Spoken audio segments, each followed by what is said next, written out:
Have you ever had a paranormal experience, Zach? Yes, I lived in an abandoned funeral home for 3 months. I'm baffled. Yeah. Like on purpose? Yeah. Was it like two renovated to be runs. an apartment? Yeah. No, so That it actually was, doesn't surprise me at all.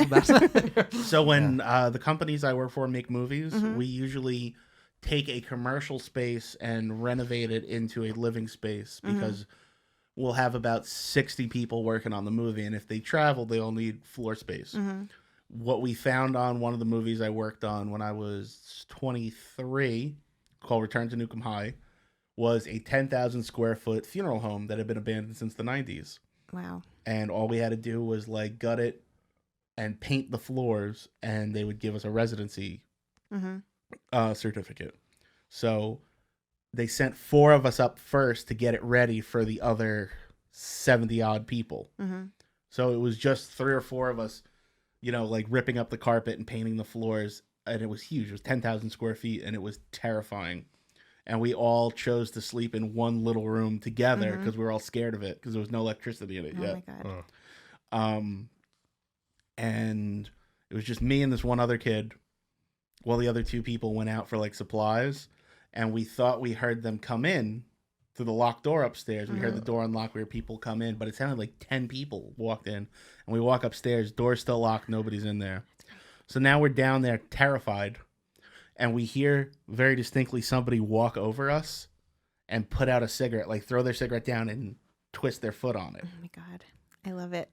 So it was just shit like that. You would hear people walking around. It would sound like there's like a party upstairs, and it would be dead empty. So it's not like a creak. It's nothing that could have been mistaken as something else. 100%. Like it's, what those sounds are. Yeah. And then one night we saw smoke coming out of the basement, and we opened it up, and it was coming from nowhere.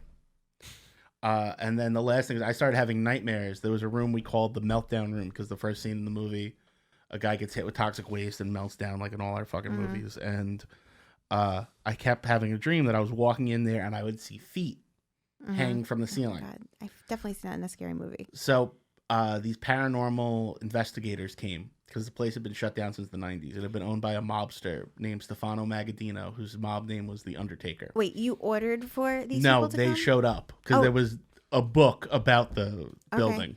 And you didn't know about that beforehand? No, we had no idea about any of this. Okay. So they show up with this book about the most haunted places in Western New York, and they say, we're in it.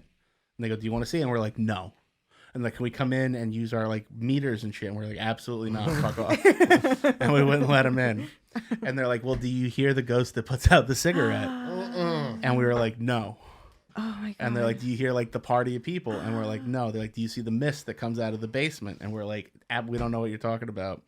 And they go, okay, well, just so you know, right before this place closed, you know that room with all the pipes downstairs, with the meltdown room? I go, yeah. They go, well, somebody hung themselves during their sister's funeral. Oh my God. I think I got It was goosebumps everywhere. everything that we were experiencing. Yeah. That's So crazy. we got the place out. Now there's 80 people living in it, and it's completely fine. It's not scary because there's just a bajillion people in there. And one of the actors was this drag queen named Babette Bombshell. Babette's the greatest. Babette collects murderabilia. So she has like pieces of like something from Ed Gein's house, the numbers off of Jeffrey Dahmer's apartment door. It's the coolest. So Babette had known about this mobster, the Undertaker, Stefano Magaddino, who's notorious. Supposedly killed people in the funeral home. That's why it's supposedly haunted, because they had tortured and killed people in this funeral home. So we cleaned the whole place, scrubbed it down. It was gorgeous. We're in the basement, which is also our special effects studio because it had drains in the floor. Were you also filming in there? We shot a couple scenes in there for interiors, but mostly it was down the street from our main location.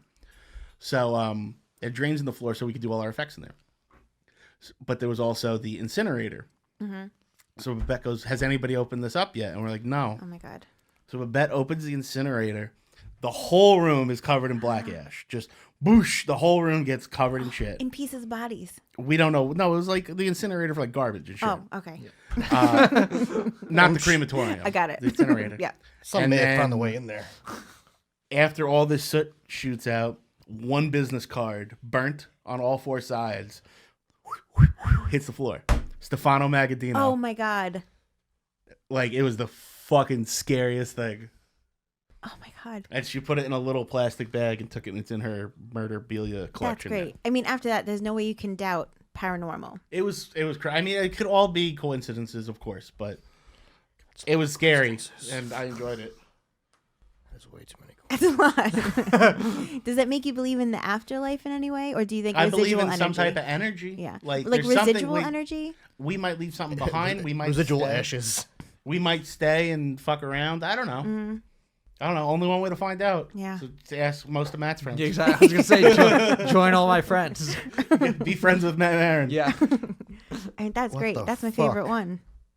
That makes my my story about the dealer button falling off the counter way less interesting. One time my phone rang and it wasn't actually ringing. My mom did that one. My mom called me once. Mom doesn't understand how the phone works still. And she called me. She goes, "You just called me?" I was like, "No." She's like, "Well, I got a missed call, and I didn't know the number." I was like, "Was it my number?" She goes, "No, I didn't know the number. And I thought it might have been you." And I was like, "Well, it wasn't me." She goes, "Well, we want to know something fucking freaky. You know that movie, One Missed Call, where the ghost leaves the one missed call? I look at my phone. You know what it said? What missed call? One missed call." Oh my I went, God. "Yeah, Mom, that's what it says when you have a missed call." She goes, "Yeah, but it's fucking freaky."